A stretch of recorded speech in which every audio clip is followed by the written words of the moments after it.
ბევრ ფაქტორზე არის დამოკიდებული, აქ ბევრი ტექნიკური დეტალისგან თავს შევიკავებ, თუმცა დამოკიდებულია იმაზე, რამდენად შეძლებს გადალახოს ამ სიზღდენის, ასე ვთქვათ, შედეგები და ყვალი.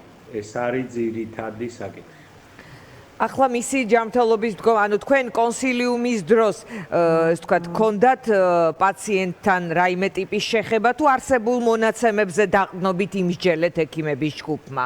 ანუ პარამეტრებს დოკუმენტაციაც რა თქმა უნდა და პაციენტიც გავს ინჯერს აწოლთან, შევაფასეთ იქ არსებული მონაცემები და ამის მიხედვით ჩვენი, ვთქვათ, აზრი გაუზიარეთ კოლეგებს, რომლებმაც უნდა ითქვას, რომ ძალიან მძიმე, რთული და ეფექტური შრომა გაწიეს. ეს არის თუ არა იმ ტიპის მდგომარეობა, როდესაც განსხვავებული აზრი კონსილიუმის შიგნით არ ყოფილა, ანუ რაღაც, ასე ვთქვათ, ჩარჩო პროტოკოლი არსებობს ასეთ ვითარებაში. პროფესიული განსჯა იყო სხვადასხვა სავარაუდო მოსალოდნელი სცენარების, ჩარევების, ვთქვათ, მიზანშეწონილობის, რა ვარიანტებია, მედიკამენტური თუ არამედიკამენტური, რამდენად საჭიროა, როდის, რა ეტაპზე, ესე რომ აბსოლუტურად ტექნიკური განხილვა იყო კლინიკური მდგომარეობის, რომელსაც სხვადასხვა კომბინაციით რეალურად ჩვენ ყოველდღიურად ვაკეთებთ, მათ შორის კონსილიუმის ფორმატშიც. ეხლა პატრიარქი ხელოვნური ძილის მდგომარეობაში იმყოფება, ანუ მართვით სუნთქვაზე ასეთი, ასე ვთქვათ, ფორმულირება არის სწორი.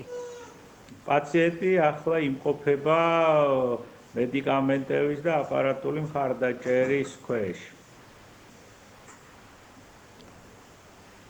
კი ბატონო, სისხლდენა რითი იყო გამოწვეული, თქვენ ილაპარაკეთ ამაზე, ანუ რისი თქმაც შეიძლება, რაზეც უკვე გაქვთ კომენტარი გაკეთებული ჩვენი აუდიტორიისთვის, რომ სისხლდენა იყო კუჭიდან, საკმაოდ მასიური, საკმაოდ დიდი დანაკარგით, რომელიც მოიწვა, ასე ვთქვათ, და რეალურად ამ ეტაპზე სისხლდენა შეჩერებული.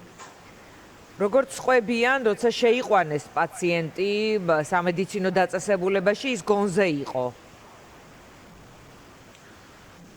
მიჭირს თქვა, ჩვენ დოკუმენტაციით რაც ნახეთ, კი, პრინციპში კონტაქტური იყო. კი, გონზე იყო და ხო რა იცით, ცნობიერება არ არის მან და ეხლა მისი მდგომარეობის სიმძიმის გამსაზღვრელი საკითხი, მთავარი არის, რომ აი ამ სისხლის დანაკარგის შემდგომ საკითხებს მოერიოს ორგანიზმი მედიკამენტების მხარდაჭერით. ანუ ნევროლოგიური ან ცნობიერების საკითხი საერთოდ არ არელევანტურია ამ ეტაპზეც და შემდეგაც. ეს არ არის მისი ძირითადი გამოწვევა როგორც პაციენტის.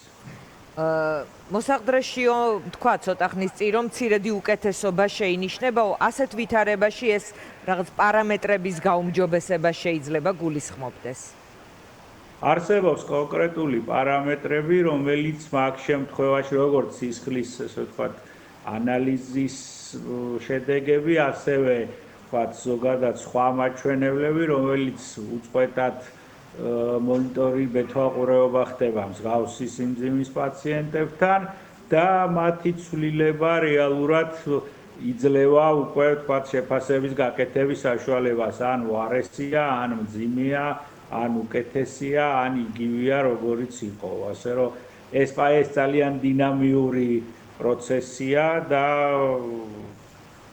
სჭირდება დრო და სჭირდება დაკვირვება და აქტიური ჩარევაც.